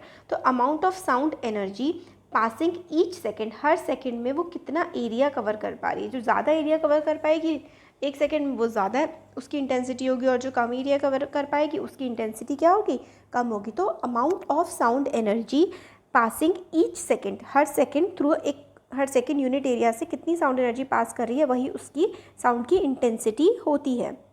We sometimes use terms loudness intensity interchangeably. Loudness intensity हम लोग इंटरचेंजेबली इस्तेमाल कर लेते हैं, बट ये सेम नहीं होते हैं। Loudness is a measure of the response of the ear to the sound. Loudness क्या होता है भाई, हमारे कान का रिस्पॉन्स, कि भाई कितनी आवाज़ है, आवाज़ तेज़ है, आवाज़ धीरे है, ये चीज़ जो होती है वो हमारे कान का रिस्पॉन्स जो है वो लाउडनेस पे जाता है। Even when two sounds are of equal intensity, अगर दो साउंड्स की इंटेंसिटी अगर एक बार को इक्वल भी होगी, वी में हियर वन एज लाउडर, एक हमें हो सकता है लाउडर लगे then the other simply because our ear detects its better. तो ईयर पे डिपेंड करता है कि लाउडनेस क्या है ना। और अगर दो साउंड इक्वल इंटेंसिटी की भी है ना, तो भी हमें हो सकता है कि हमारे कान किससे ज़्यादा रिलेट कर पा रहे हैं, कोई हमें तेज़ लगे या फिर कोई हमें कम लगे। अब आता है speed of sound in different media. तो अलग अलग मीडियम्स में साउंड कैसे कैसे वेरी करती है वो हम इसमें देखने वाले हैं। तो sound propagates through a medium at a finite speed, तो मतलब एक पर्टिकुलर स्पीड पे साउंड ट्रेवल करती है। The sound of a thunder is heard a little later than the light flash of light is seen. तो पहले आपको बिजली चमकती हुई दिखेगी, उसके बाद आपको बिजली की आवाज़ सुनाई देती है। So we can make out that sound travel with a speed which is much less than speed of light. तो ये बात अगर हम देखें कि पहले हमें लाइट दिख रही है, फिर बाद में साउंड आवाज़ आ रही है, तो हम इससे अंदाज़ा लगाते हैं कि भाई साउंड जो है वो कम धीरे ट्रैवल करती होगी उससे, लाइट से। The speed of sound depend on the properties of the medium through which it travel. तो देखिए स्पीड जो होती है ना साउंड की, वो तेज़ होगी या फिर वो धीरे होगी, डिपेंड करती है कि किस मीडियम से वो ट्रैवल कर रहे हैं। तो साउंड अलग, सॉलिड में, लिक्विड में, गैस में, सब में साउंड की स्पीड वेरी करती है। तो आप इसके बारे में क्या उनकी डिपेंडेंस होती है तो हाई क्लासेस में पढ़ेंगे, बट जो है यहाँ पे है कि speed of sound in a medium depends on the temperature of the medium. तो मीडियम का टेम्परेचर क्या है उस पर भी साउंड डिपेंड करेगी। स्पीड जो है डिक्रीज़ हो जाती है जब वो सॉलिड से गैशियस स्टेट में जाती है। तो the speed of sound decreases when we go from solid to gaseous state. अगर यहाँ पे एक सॉलिड है, सपोज करिए एक बॉक्स है, और फिर बॉक्स से यहाँ पर बिल्कुल गैस है, तो अगर इस सॉलिड से लिक्विड में सॉलिड से जब गैशियस स्टेट में जाती है ना, तो साउंड जो है वो कम हो जाती है। In any medium we increase the temperature the speed of sound increases. तो अगर गर्मी ज़्यादा बढ़ जाती है ना, तो साउंड ज़्यादा क्लियर आती है, मतलब जहाँ पर टेम्परेचर ज़्यादा होगा वहाँ पर साउंड क्लियर आएगी। एग्जाम्पल के लिए स्पीड ऑफ साउंड हवा में जो होती है 311 मीटर पर सेकेंड होती है 0 डिग्री सेल्सियस पर, मतलब जब ठंड है 0 डिग्री सेल्सियस है तो 311 मीटर पर सेकेंड है। और यही अगर थोड़ा गर्म मौसम हो गया है 22 डिग्री सेल्सियस पर 344 मीटर पर सेकेंड है। तो देखिए कितना अंतर आ गया है ना, लगभग 13 मीटर पर सेकेंड का अंतर आ गया है। तो स्पीड ऑफ साउंड जो है वो सॉलिड में कम होती है, और स्पीड ऑफ साउंड जो है वो सॉलिड में ज़्यादा होती है, गैशियस में कम होती है। और अगर हम लोग देखें कि जहाँ पर ज़्यादा टेम्परेचर होता है, जहाँ पर ज़्यादा गर्मी होती है, वहाँ साउंड की स्पीड ज़्यादा होती है। Speed of sound at a particular temperature, अलग अलग मीडियम में, ये टेबल हमें याद करने की ज़रूरत नहीं है, बट अलग अलग मीडियम्स में स्पीड ऑफ साउंड क्या क्या है तो वो ये हमें दिखा रखा है कि सॉलिड में सबसे ज़्यादा होती है, लिक्विड में उससे कम होती है, और गैसेस में स्पीड ऑफ साउंड सबसे ज़्यादा कम होती है। तो सॉलिड्स में सबसे ज़्यादा साउंड होती है स्पीड की, लिक्विड में उससे कम, और अगर हम कहें तो गैस में उससे कम। इससे हमें कंपैरिजन से ये समझ में आ जाता है। तो सोनिक बूम क्या होता है, देखिए बेसिकली सोनिक बूम ना, जब प्लेन्स जो हैं वो उड़ रहे होते हैं, मतलब हवा में ऊपर की तरफ जाते हैं, जब कोई the speed of any object exceed the speed of sound it is said to be travelling at the supersonic speed. तो देखिए नॉर्मल स्पीड होती है, अगर कोई भी ऑब्जेक्ट, कोई भी चीज़ वो स्पीड ऑफ साउंड से ज़्यादा पे ट्रैवल करने लगे, एक पर्टिकुलर स्पीड ऑफ साउंड, अगर स्पीड ऑफ साउंड से वो ज़्यादा स्पीड पे ट्रैवल करने लगता है कोई ऑब्जेक्ट, तो उसको हम कहते हैं कि भाई ये तो सुपरसोनिक स्पीड पे है। सपोज करिए ये एक्स उसकी स्पीड है, स्पीड ऑफ साउंड एक्स है, अगर कोई ऑब्जेक्ट इससे x+1 x+2 या कुछ भी, मतलब इसकी वैल्यू ज़्यादा बढ़ जाती है किसी भी ऑब्जेक्ट की स्पीड ऑफ साउंड से, तो हम कहते हैं कि वो ऑब्जेक्ट सुपरसोनिक स्पीड पे है। बुलेट्स हो गए या फिर जेट एयरक्राफ्ट्स हो गए, ये सुपरसोनिक स्पीड पे ट्रैवल करते हैं। और जब ये नॉर्मल स्पीड से सुपरसोनिक स्पीड पे जा रहे होते हैं ना, तो ये एक शॉक वेव प्रोड्यूस करते हैं, और जो शॉक वेव होती है ना वो काफ़ी तेज सुनाई देती है, काफ़ी ज़्यादा हायर स्पीड पे जब मूव कर रहे होते हैं तो काफ़ी ज़्यादा तेज़ शॉक वेव, शॉक सी आवाज़ आती है और काफ़ी ज़्यादा अमाउंट ऑफ एनर्जी इससे रिलीज़ होती है। एयर प्रेशर में वेरिएशन की वजह से शॉक वेव बहुत ही ज़्यादा तेज़ आवाज़ प्रोड्यूस करते हैं। तो बेसिकली जो बहुत तेज़ आवाज़ प्रोड्यूस हो रही होती है ना, कोई ऑब्जेक्ट जब नॉर्मल स्पीड से सुपरसोनिक स्पीड में जाता है, मतलब साउंड की स्पीड से ऊपर वो पहुंच जाता है, तो एक आवाज़ होती है, उसको ही हम सोनिक बूम कहते हैं। इसलिए शॉक वेव प्रोड्यूस करते हैं एयरक्राफ्ट जो हैं, उसकी वजह से कई बार शीशे भी टूट सकते हैं। तो ये बात हमें इसमें बताई गई है। अब आता है रिफ्लेक्शन ऑफ साउंड्स। जैसे हमने रिफ्लेक्शन ऑफ लाइट के बारे में इससे छोटे क्लासेस में हमने पढ़ा हुआ है ना, ऐसे ही साउंड भी जो है वो भी रिफ्लेक्ट करती है।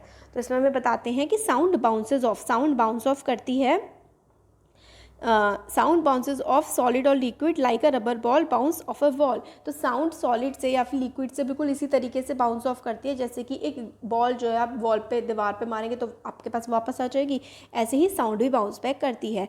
जैसे ही लाइट जो होती है, बिजली या फिर रोशनी, लाइट की तरह ही sound gets reflected at the surface of a solid और liquid and follows the same laws of reflection as you have studied in earlier class. तो जैसे कि लॉज ऑफ रिफ्लेक्शन, भाई ये यहाँ पे पड़ी लाइट और ऐसे करके रिफ्लेक्ट हो गई, इसी तरीके के लॉज ऑफ रिफ्लेक्शन साउंड भी फॉलो करती है जैसे कि लाइट करती है। The directions in which sound is incident and reflected make equal angle with the normal to the reflecting surface at a point of incidence and the three are in the same plane। देखिए basically हम लोगों ने जो पढ़ा है कि एक plane होता है, एक ये होता है, ये जो बीच वाला होता है इसको हम लोग नॉर्मल बोलते हैं, ये इंसिडेंट लाइट होती है। इंसिडेंट लाइट मतलब जो लाइट आकर के पड़ रही है सरफेस पर वो इंसिडेंट होती है, और जो ये वापस इस तरफ जाती है ये रिफ्लेक्टेड लाइट होती है। तो ये जो होती है ये वाली लाइट, इसको हम लोग बोलते हैं कि ये नॉर्मल है। ये जो जिस पर ये पड़ रही होती है इसको हम लोग बोलते हैं कि ये तो एक प्लेन है। तो ये लाइट ऐसे करके जो पड़ रही होती है इसको हम इंसिडेंट लाइट बोलते हैं, और ये जो ऐसे करके जाती है इसको हम लोग रिफ्लेक्टेड लाइट बोलते हैं, और ये जो ऐसे होती है इसको हम नॉर्मल बोलते हैं। तो angle of incidence is equals to angle of reflection होता है। हमने इससे पहले छोटी क्लासेस में ये चीज़ पढ़ रखी है कि तो angle of incidence is equals to angle of reflection and they both lies on the same plane, और नॉर्मल इंसिडेंस और रिफ्लेक्शन सेम एंगल बनाते हैं। तो यही सारी चीज़ जो हमने साउंड के बारे में भी होती है जैसे कि लाइट के बारे में होती थी। An obstacle of large size which may be polished और rough is needed for the reflection of sound waves. तो एक भाई साउंड वेव को रिफ्लेक्शन करनी है तो किसी ऑब्जेक्ट के ऊपर पड़ के ही तो वो रिफ्लेक्ट कर पाती है। सॉरी। तो ये वाला जो है एक्सपेरिमेंट हमें रिफ्लेक्शन ऑफ साउंड वेव का है कि बिल्कुल जो मैंने आपको अभी समझाया ना कि एक नॉर्मल है, किसी एक सरफेस पे है, ये क्लॉक है, इसकी आवाज़ है, फिर सरफेस रिफ्लेक्ट होकर के आपके पास आई है, दीवार पे रिफ्लेक्ट हुई, फिर आपके कानों पे पड़ी, ये बिल्कुल रिफ्लेक्शन ऑफ साउंड का यही आपको समझाया गया है। अब एको क्या होता है? एको आप लोगों ने सुना होगा कि इको आ रही है, वहाँ से जो आवाज़ गूंजती है ना, बेसिकली वही एको होती है। तो इफ़ वी शाउट और clap near a suitable reflecting objects such as tall building or mountain we will hear the same sound again a little later। तो पहाड़ों पे जा करके आप आ करके आवाज़ लगाइए या फिर आप ताली बजाते हैं तो थोड़ी देर बाद बिल्कुल वैसी ही साउंड रिफ्लेक्ट बैक होकर के आ जाती है। The sound which we hear is called the echo. तो साउंड जो कि रिफ्लेक्ट होकर के आ जाती है, आप खाली जगह पर या फिर माउंटेन पे जा करके आप ताली बजाइए तो वापस थोड़ी देर बाद आपको वही आवाज़ सुनाई देती है। The sensation of sound persist in our brain for about 0.1 second. तो 0.1 सेकेंड तक आपके दिमाग में वो सेंसेशन रहती है। To hear a distinct echo the time interval between the original sound and the reflected must be 0.1 at least. तो जो अगर आपको एको सुननी है ना, तो आपने जो बोला अगर उसकी आपको एको सुननी है तो टाइम डिफरेंस आप में और वो रिफ्लेक्ट होकर के जो आ रही है उसमें 0.1 सेकेंड का होना चाहिए, तभी आपको वो दोबारा सुनाई देगी।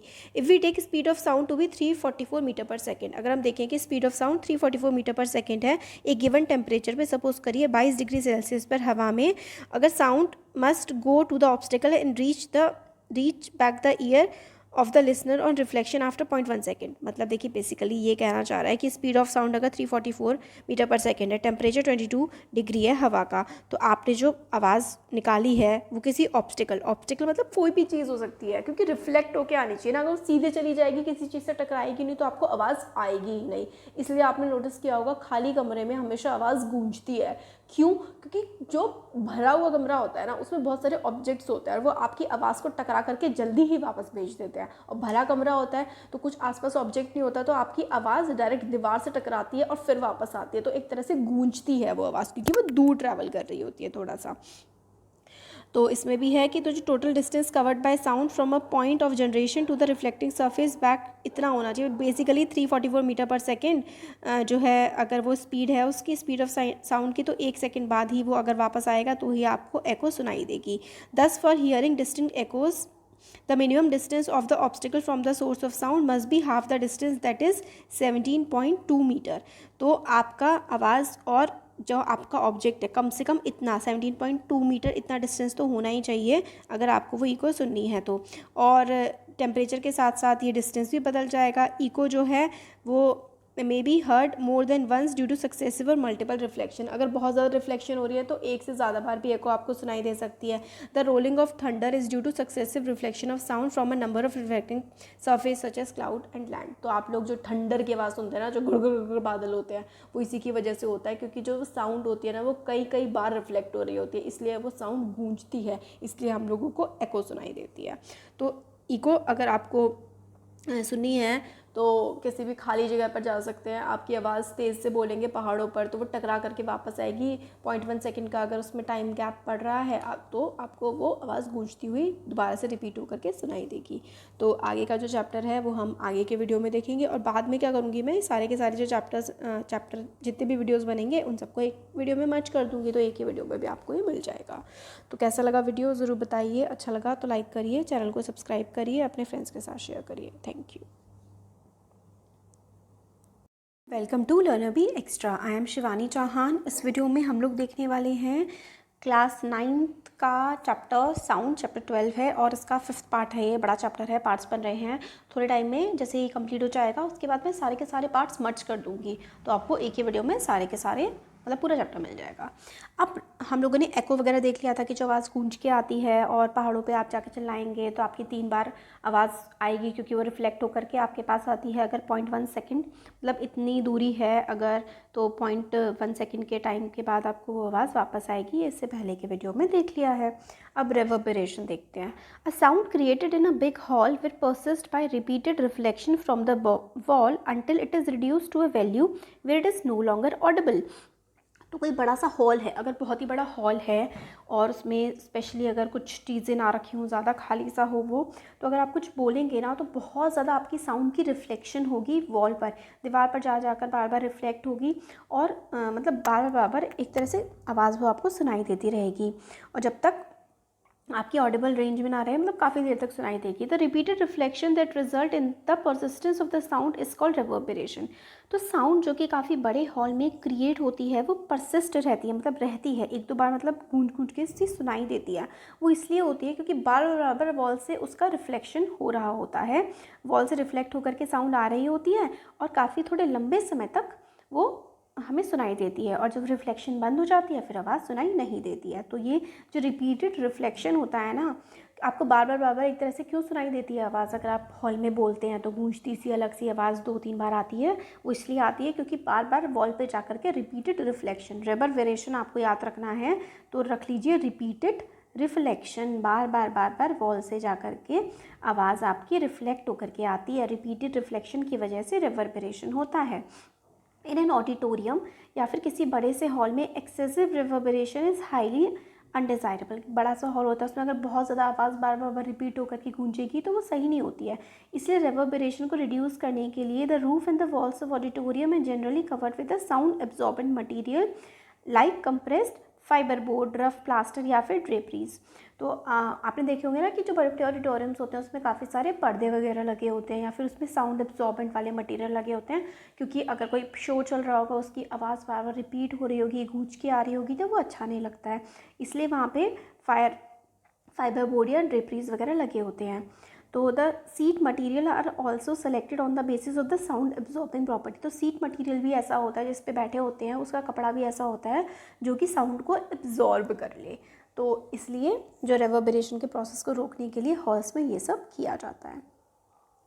अब आता है uses of multiple reflection of sound. अब साउंड बार बार रिफ्लेक्ट होकर के आ रही है वॉल से या फिर किसी भी जगह से, तो इसके यूजेस क्या क्या होते हैं।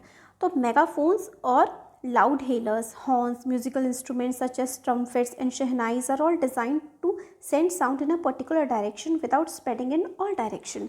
तो जो मेगाफोन्स होते हैं या फिर ट्रम्पेट्स, जो आपके बहुत बड़े बड़े से वो नहीं होते हैं ड्रम्स वगैरह, और शहनाई, ये इस तरीके से बनाए जाते हैं ताकि साउंड जो है वो एक पर्टिकुलर डायरेक्शन में आए। मतलब जैसे कि शहनाई है, सपोज करिए, ऐसे समझ लीजिए, इस पे इस तरीके से इसको बनाया जाता है कि एक ही डायरेक्शन में साउंड जाए और अच्छे से लाउडली सुनाई दे, अलग अलग डायरेक्शंस में ना जाए। ये मेगाफोन, ये जो होता है भोपू टाइप का बोलते हैं, हॉर्न होता है, हॉन्किंग, है ना। तो ये इस तरीके से बनाए जाते हैं कि एक ही डायरेक्शन में साउंड जाए। इन इंस्ट्रूमेंट्स में a tube followed by a conical opening reflect sound successively to guide most of the sound waves from the source in the forward direction toward the audience. तो इसमें क्या होता है, इस तरीके के देखिए ऐसे इंस्ट्रूमेंट जो होते हैं ना, इसमें ऐसी ट्यूब सी लगी होती है ताकि जो रिफ्लेक्शन हो रहे हैं वो एक ही डायरेक्शन में हो, एक ही डायरेक्शन में साउंड जाए और जो ऑडियंस है वो उस साउंड को अच्छे से सुन पाए। और दूसरा एप्लीकेशन क्या है ये मल्टीपल रिफ्लेक्शन का, एक होता है स्टेथोस्कोप, जो कि मेडिकल इंस्ट्रूमेंट होता है ना। स्टेथोस्कोप ऐसा मेडिकल इंस्ट्रूमेंट है जो कि आपकी बॉडी में, हार्ट में जो है साउंड प्रोड्यूस होती है उसको सुनने के लिए। स्टेथोस्कोप जो है पेशेंट की हार्ट बीट को डॉक्टर के कानों तक पहुँचाता है क्योंकि मल्टीपल रिफ्लेक्शन उसमें हो रहे होते हैं। तो स्टेथोस्कोप भी एक एग्जाम्पल है मल्टीपल रिफ्लेक्शन का, और उसकी हेल्प से आप हार्ट बीट सुन सकते हैं। तो स्टेथोस्कोप हो गया, ये एग्जांपल्स याद करने हैं आपको।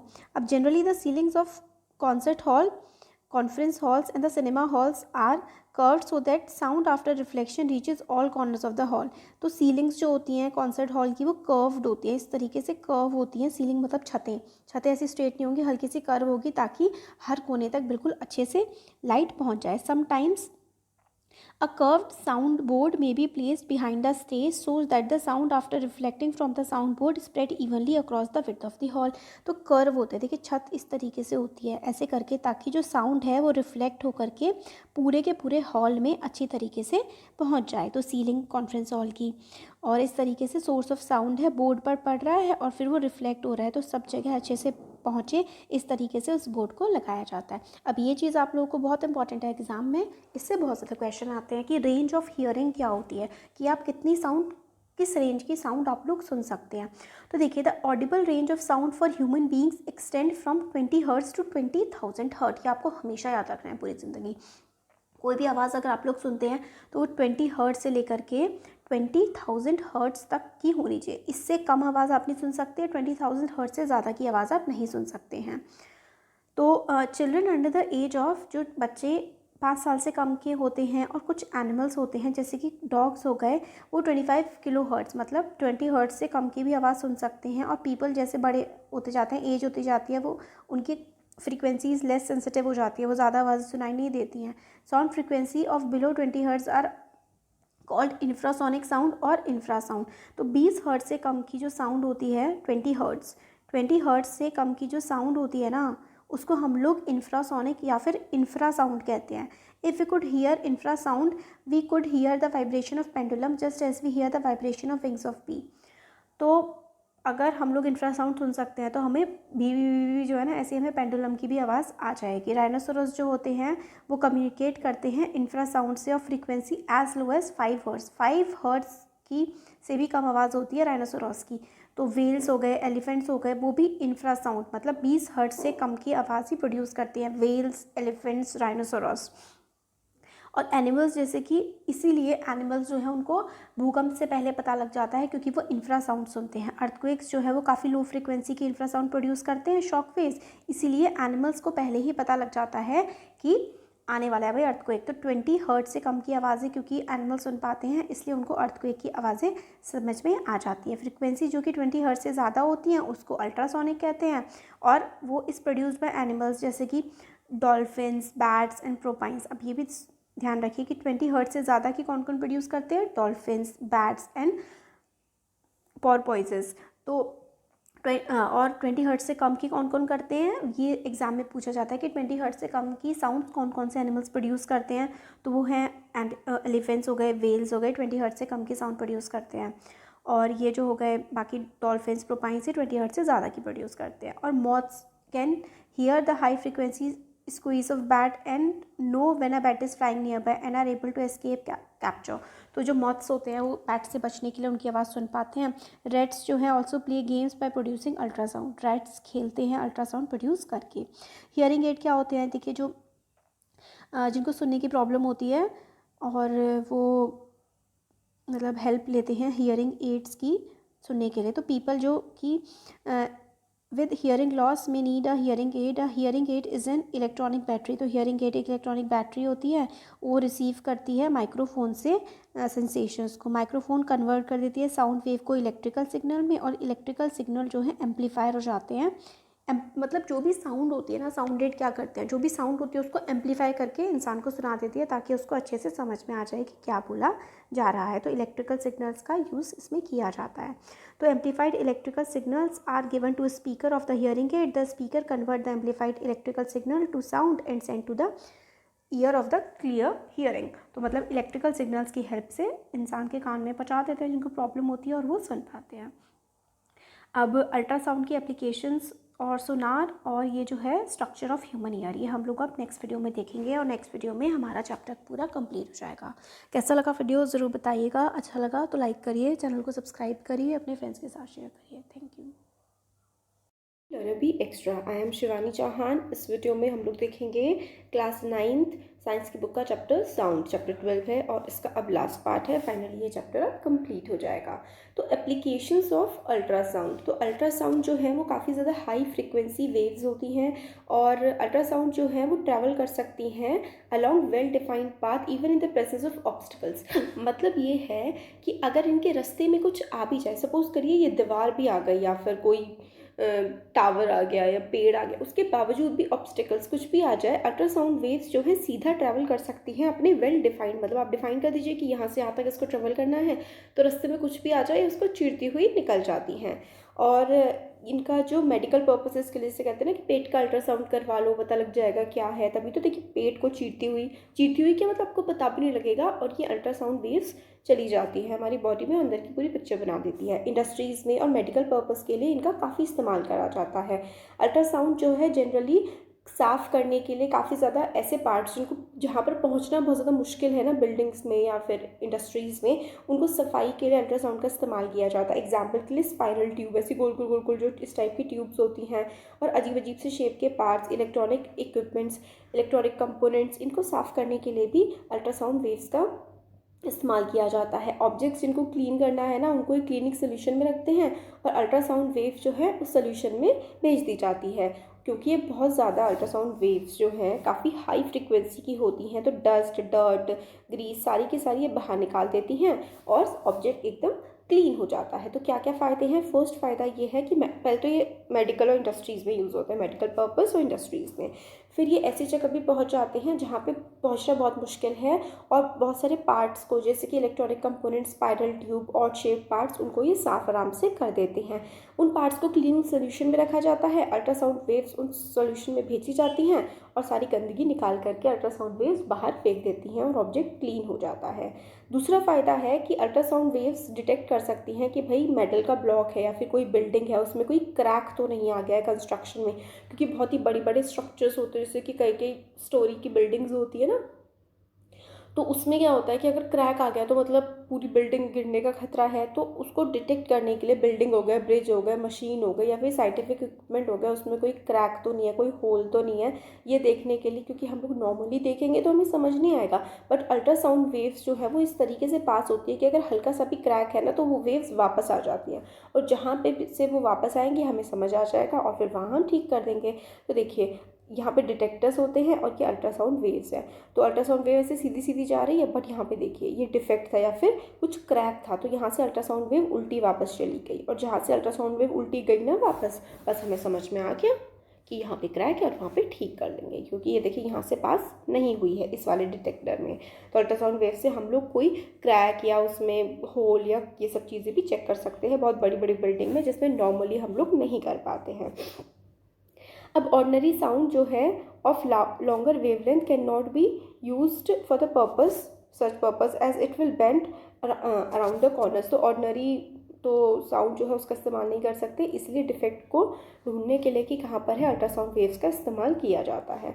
अब यहाँ पे हमें आगे बताते हैं कि अल्ट्रासोनिक वेव्स जो हैं उनको रिफ्लेक्ट कराया जाता है हमारे हार्ट के काफ़ी सारे पार्ट से, ताकि हम लोगों को इमेज मिल जाए हार्ट की, और इसको हम लोग इकोकार्डियोग्राफी कहते हैं। देखिए कार्डियोग्राफी हमेशा हार्ट के लिए इस्तेमाल होता है शब्द। तो अगर अल्ट्रासोनिक वेव्स को हम लोग अपने हार्ट से रिफ्लेक्ट करवाते हैं तो हार्ट की इमेज बन जाती है, इसको हम लोग इकोकार्डियोग्राफी कहते हैं। तो ये मतलब मेडिकल का पर्पस हो गया। इससे पहले हम लोग बिल्डिंग्स का देख रहे थे, मेडिकल का कि इकोकार्डियोग्राफी। आप सिंपली ये भी लिख सकते हैं कि इकोकार्डियोग्राफी में भी अल्ट्रासोनिक वेव्स का इस्तेमाल किया जाता है। हार्ट में इसको वेव्स को भेजते हैं, रिफ्लेक्ट होकर के आ जाता है तो हार्ट की इमेज बन जाती है। अल्ट्रासाउंड स्कैनर जो है वो एक इंस्ट्रूमेंट होता है जो कि यूज़ करता है अल्ट्रासोनिक वेव्स को इमेज लेने के लिए हमारी बॉडी के पार्ट्स की, ह्यूमन बॉडी के अलग अलग पार्ट्स की इमेज लेने के लिए जो है अल्ट्रासाउंड स्कैनर का भी इस्तेमाल किया जाता है। डॉक्टर जो है वो इमेज ले सकता है पेशेंट के ऑर्गन्स की, जैसे कि लिवर की, गॉल ब्लैडर की, यूट्रस की, किडनी की। तो liver, gall bladder, uterus, kidney, इन सब की इमेज जो है डॉक्टर ले सकते हैं अल्ट्रासोनिक स्कैनर से। और कोई एबनॉर्मलिटी है, कोई दिक्कत है तो अल्ट्रासोनिक स्कैनर से इमेज लेकर के पता लग जाएगा। और कई बार होता है ना कि किडनी स्टोन्स हो जाते हैं तो वो भी इससे डिटेक्ट हो जाता है। तो हाँ, इसमें आगे है वो। तो इस टेक्निक को हम लोग अल्ट्रासाउंड वेव क्या करती हैं, ट्रैवल करती है हमारी बॉडी के टिश्यूज़ से, रिफ्लेक्ट हो जाती हैं रीजन में जहाँ पर टिश्यू में कुछ बदलाव होता है। क्योंकि पहले हमने बिल्डिंग का देखा था ना, अगर बिल्डिंग में क्रैक होता है तो जैसे कि वैसे सीधी सीधी जा रही होती है बट बिल्डिंग में क्रैक होता है तो वो रिफ्लेक्ट हो जाती है। इसी तरीके से अगर हमारी बॉडी के टिश्यूज़ में कोई एबनॉर्मैलिटी है, कोई गड़बड़ है, तो वहाँ से ये अल्ट्रासोनिक वेव्स रिफ्लेक्ट हो जाएंगी। टिश्यू की डेंसिटी में अगर चेंज आ रहा होगा तो रिफ्लेक्ट हो जाएंगी, और फिर इन वेव्स को, अल्ट्रासोनिक वेव्स थी पहले, फिर इन वेव्स को हमें इलेक्ट्रिक सिग्नल में कन्वर्ट करेंगे और इलेक्ट्रिक सिग्नल से उस ऑर्गन की पूरी इमेज बन के आ जाती है और ये इमेज मॉनिटर्स पे हमें दिख जाती है। इस प्रोसेस को हम लोग अल्ट्रासोनोग्राफी कहते हैं। तो ultrasonography is also used for examination of the fetus during pregnancy to detect congenital defects and growth abnormalities. तो इसमें अल्ट्रासोनोग्राफी का इस्तेमाल, जैसे कि फीटस का मतलब जो बच्चा पैदा होने वाला होता है, बच्चे को देखने के लिए प्रेगनेंसी के टाइम पर अल्ट्रासोनोग्राफी का इस्तेमाल किया जाता है, ये देखने के लिए कि उसको कोई कंजेनाइटल मतलब पैदा होने से पहले की मतलब बच्चे की बॉडी में कोई डिफेक्ट्स तो नहीं है, कोई एबनॉर्मैलिटी, कोई दिक्कत तो नहीं है, उसको कोई बीमारी नहीं है ना। तो ये सब चेक करने के लिए भी अल्ट्रासोनोग्राफी का इस्तेमाल किया जाता है। तो आप लोग को बिल्कुल अगर याद ना आए एग्जाम में, तो एक तो इकोकार्डियोग्राफी हार्ट की इमेज के लिए, और अल्ट्रासोनोग्राफी। तो अल्ट्रासोनोग्राफी जो है उसमें बॉडी की इमेज लेते हैं और देख लेते हैं कि कुछ गड़बड़ तो नहीं है अंदर। तो ये हम लोगों के एप्लीकेशन थे अल्ट्रासाउंड के। अब देखते हैं सोनार। ये एग्जाम में बहुत ज़्यादा पूछा जाता है कि सोनार क्या होता है। तो देखिए, acronym Sonar stands for sound navigation and ringing. तो साउंड नेविगेशन एंड रैंकिंग जो है वो सोनार का मतलब होता है। सोनार एक ऐसी डिवाइस होती है जो कि अल्ट्रासोनिक वेव्स का ही इस्तेमाल करती है मेजर करने के लिए कि भाई कोई चीज़ कितनी दूर है, उसकी डायरेक्शन कितनी है, उसकी स्पीड कितनी है पानी के अंदर। तो ये सारी की सारी चीज़ें देखने के लिए सोनार का इस्तेमाल किया जाता है। तो the acronym Sonar stands for sound navigation and ranking. तो साउंड नेविगेशन एंड रैंकिंग ये याद कर लीजिए। एक्रोनिम का मतलब होता है शॉर्ट फॉर्म का फुल फॉर्म क्या है। तो इसमें ultrasonic waves, distance, direction, speed of underground object. तो सोनार मेनली जो पानी के अंदर ऑब्जेक्ट्स होते हैं ना, उनकी डिस्टेंस, वो कितना दूर है ज़मीन मतलब ऊपर सरफेस से, डायरेक्शन कहाँ पर है, उनकी स्पीड कितनी है, ये सब। तो सोनार वर्क कैसे करता है, तो ये हमें अब इसमें देखना है, ये एग्जाम में भी आ सकता है। Sonar consist of a transmitter and a detector and installed in a boat or ship. तो सोनार में एक ट्रांसमीटर होता है। ट्रांसमीटर ऐसी चीज़ होता है जो कि सिग्नल्स भेजने का काम करता है, और डिटेक्टर उस सिग्नल्स जो आए हैं उसको डिटेक्ट करने का काम करता है। तो सोनार में एक ट्रांसमीटर होता है, एक डिटेक्टर होता है जो कि बोट या फिर शिप पर लगा हुआ होता है। देखिए यहाँ पर बता रखा है कि ये बोट है या फिर शिप, कुछ भी कह लो इसे, और ये वाटर के ऊपर है। अब इसमें नीचे की तरफ एक डिटेक्टर भी लगा होता है। देखिए नीचे की तरफ डिटेक्टर भी है और ट्रांसमीटर भी है, और सी बेड पर जो भी ऑब्जेक्ट होता है डिटेक्टर ट्रांसमीटर जाता है और पता लग जाता है जो भी चीज़ होती है। तो the transmitter produces and transmit ultrasonic waves. तो जो ट्रांसमीटर होता है वह प्रोड्यूस करता है और ट्रांसमिट करता है, मतलब भेजता है अल्ट्रासोनिक वेव्स को। ये वेव्स ट्रैवल करती हैं पानी से after striking the object on the sea bed. तो सी बेड का मतलब है समुद्री तल पर, जहाँ पर पानी खत्म हो जाता है वहाँ पर जाकर के कोई अगर ऑब्जेक्ट होता है तो उस ऑब्जेक्ट को जा कर के वो देख लेते हैं कि क्या है, और फिर वहाँ से अल्ट्रासोनिक वेव रिफ्लेक्ट होकर के आ जाती हैं और डिटेक्टर उसको सेंस कर लेता है। मतलब यहाँ पर अगर ट्रांसमीटर है तो यहाँ पे वेव गई, फिर उसके बाद जो भी चीज़ होगी वो वापस आ गई और डिटेक्टर में डिटेक्ट हो गई कि वो चीज़ क्या है। तो detector convert the ultrasonic wave into electrical signal which are appropriately interpreted. तो अल्ट्रासोनिक वेव्स जो है डिटेक्टर में वो इलेक्ट्रिकल सिग्नल्स में कन्वर्ट हो जाती है और फिर उसको समझा जाता है कि वो चीज़ क्या है। तो distance of the object that reflected the sound wave can be calculated by knowing the speed of sound in water. तो भाई कितना डिस्टेंस है उस ऑब्जेक्ट का ये हम लोग बता सकते हैं। कैसे? कि भाई स्पीड ऑफ साउंड कितनी थी पानी में, और टाइम इंटरवल कितना था ट्रांसमिशन और रिसेप्शन में अल्ट्रासाउंड के।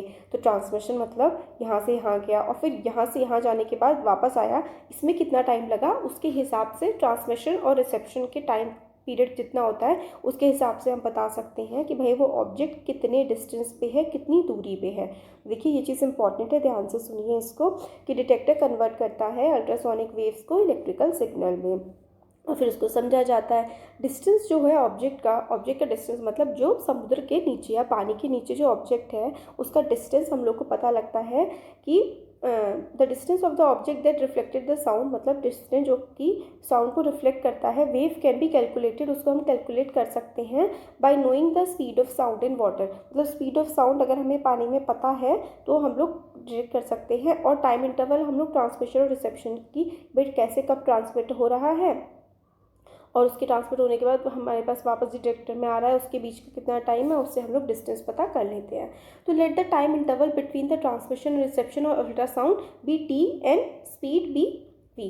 तो टाइम इंटरवल को हम लोग जा रहा है वापस आ रहा है उसको टी ले लेते हैं, और स्पीड ऑफ साउंड जो है उसको हम लोग सी बेट में कि स्पीड कितनी है साउंड की उसको वी ले लेते हैं, और टोटल डिस्टेंस जो है वो 2d ले लेते हैं। तो अल्ट्रासाउंड का फिर हमारा फॉर्मूला बन जाएगा कि 2d is equals to v into t. तो टोटल डिस्टेंस अगर ये है तो हम लोग उसको कैसे निकालेंगे, तो स्पीड ऑफ साउंड इंटू कितना टाइम लगा है ट्रांसमिशन में और वापस आने में। तो ये फॉर्मूला आपको याद रखना है कि 2d क्या है, 2d का मतलब है टोटल डिस्टेंस, v का मतलब है कि स्पीड ऑफ साउंड क्या है, और टी जो है वो है कि उसको ट्रांसमिशन जाने में और आने में कितना टाइम लगा हुआ है।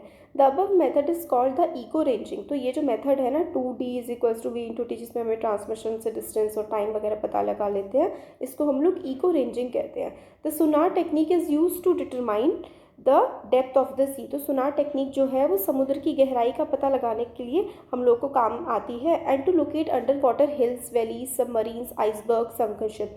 तो ये जो टेक्निक है इको रेंजिंग, जो ट्रांसमीटर से ट्रांसमिशन से भेजा जाता है और फिर उसके बाद डिटेक्ट होने के बाद रिसेप्टर में आ जाता है, फिर हमें समझ में आ जाता है कि कोई ऑब्जेक्ट कहाँ पर है, इस पूरे प्रोसेस को हम लोग इको रेंजिंग कहते हैं। और सोनार टेक्निक जो है ना वो उससे हमें समझ में आ जाता है कि जो समुद्र है उसकी डेप्थ कितनी है, और लोकेट कर सकते हैं हम पानी के अंदर, जैसे कि जो समुद्र के अंदर हिल्स हैं, वैलीज़ हैं, या फिर सबमरीन्स हैं, आइसबर्ग्स हैं। तो इसके नीचे जो भी चीज़ है वो क्या है, मतलब समझने के लिए हम लोग इको रेंजिंग का इस्तेमाल करते हैं। अब ये सारे न्यूमेरिकल्स हैं। अब इसमें हमें बताया गया है कि जैसे कि पहले मेंशन किया हुआ है कि बर्ड जो हैं वो अपने प्रे के लिए, मतलब अपने खाने के लिए काफ़ी ज़्यादा अंधेरी रात में निकलती हैं और वो डिटेक्ट कर लेती हैं। कैसे डिटेक्ट करती हैं, आपको बिल्कुल याद रखना है कि बैट्स जो है ना, बैट्स अल्ट्रासोनिक वेव का इस्तेमाल करती हैं अपने लिए खाने को ढूंढने के लिए। तो high pitched ultrasonic squeaks of the bat are reflected from the obstacles of prey and are return to the bat ear. तो काफ़ी ज़्यादा अल्ट्रासोनिक वेव्स जो हैं वो निकालती है, और जो प्रे है, जो भी उसका खाना है, वो उससे जाके टकराता है, फिर वो वापस आ जाती है। तो उससे समझ में आ जाता है कि भाई कितना डिस्टेंस है, कहाँ पर जाना है। तो अल्ट्रासोनिक वेव्स ही ये निकालती है बैट अपना खाना ढूंढने के लिए। The nature of reflection tell the bat where the obstacle or prey is and what is it like. तो porpoises also use ultrasound for navigation and location of food in the dark. तो देखिए bat हो गए, दो जानवरों के नाम क्या क्या पता लग गया है आपको। एक तो बैट हो गए और एक हो गए पोर्पोइजेस। बैट और पोर्पोइजेस इस्तेमाल करते हैं अल्ट्रासोनिक वेव्स का अपने खाने को ढूंढने के लिए। तो बैट्स हो गए, पोर्पोइजेस हो गए, वो अल्ट्रासोनिक वेव्स का इस्तेमाल करते हैं ताकि वो अपने खाने को ढूंढ सके। तो वही है कि भाई अपना ये लोग ट्रांसमिट करते हैं अल्ट्रासोनिक वेव, फिर इनका जो खाना वगैरह है वहाँ से आकर के रिफ्लेक्ट होकर के वापस इनको आ जाता है, तो पता लग जाता है कि कितना इनका डिस्टेंस है।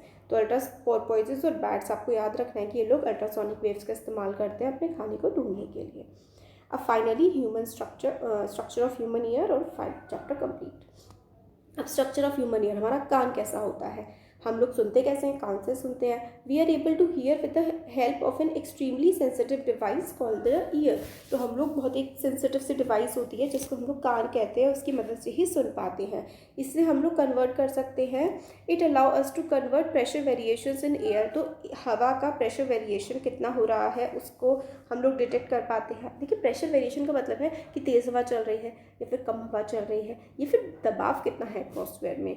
और in air with Audible frequency into electrical signal that travel to the brain via auditory nerve. The auditory aspect of human is discussed below. तो देखिए क्या होता है, बेसिकली हम लोग बाहर से जो है कि कितनी फ्रीक्वेंसी है, कोई चीज़ कम है कोई चीज़ ज़्यादा है, वो हमारा कान डिटेक्ट करता है। डिटेक्ट करने के बाद ना उसको इलेक्ट्रिकल सिग्नल, जी हाँ हमारी बॉडी में भी इलेक्ट्रिकल सिग्नल्स पास होते हैं, इलेक्ट्रिकल सिग्नल पास करता है हमारे दिमाग को, और फिर दिमाग से फिर से वो ऑडिटरी नर्व के थ्रू वापस आ जाता है, फिर हम लोग उसको सुन पाते हैं। तो देखिए यहाँ पे ये जो ऊपर वाला पार्ट है इसको पिन्ना कहते हैं। और फिर हैमर, डमरू होता है हमारे कान में, मतलब हैमर नाम दिया हुआ है, वो थोड़ा हिलता रहता है ना इसलिए। फिर उसके बाद स्टिरअप, फिर ये ऑडिटरी कैनाल होता है। तो मतलब यहाँ से इलेक्ट्रिकल सिग्नल जाते हैं और फिर ऑडिटरी सिग्नल मतलब सुनने योग्य आवाज़ में वो वापस आ जाते हैं। ऑडिटरी नर्व होती है, फिर ओवल विंडो, कान में जो खुला सा स्पेस होता है। तो ये सारा का सारा बताया गया है। और जो बाहर वाला पार्ट होता है यहाँ से यहाँ तक, ये आउटर ईयर जो हमें बाहर दिखता है। मिडल ईयर और इनर ईयर जो है वो हमारे सर के अंदर वाले पार्ट में होता है, गर्दन में, है ना। तो आउटर ईयर को हम लोग क्या कहते हैं, पिन्ना कहते हैं। It collect the sound from the surrounding. तो जो पिन्ना वाला पार्ट है ना वो बाहर के आसपास, ये देखिए जो आउटर वाला पार्ट है इसको पिन्ना कहते हैं, और ये सराउंडिंग की आवाज़ों को जो है इकट्ठा करता है और उससे हम सुन पाते हैं। The collected sound passes through the auditory canal.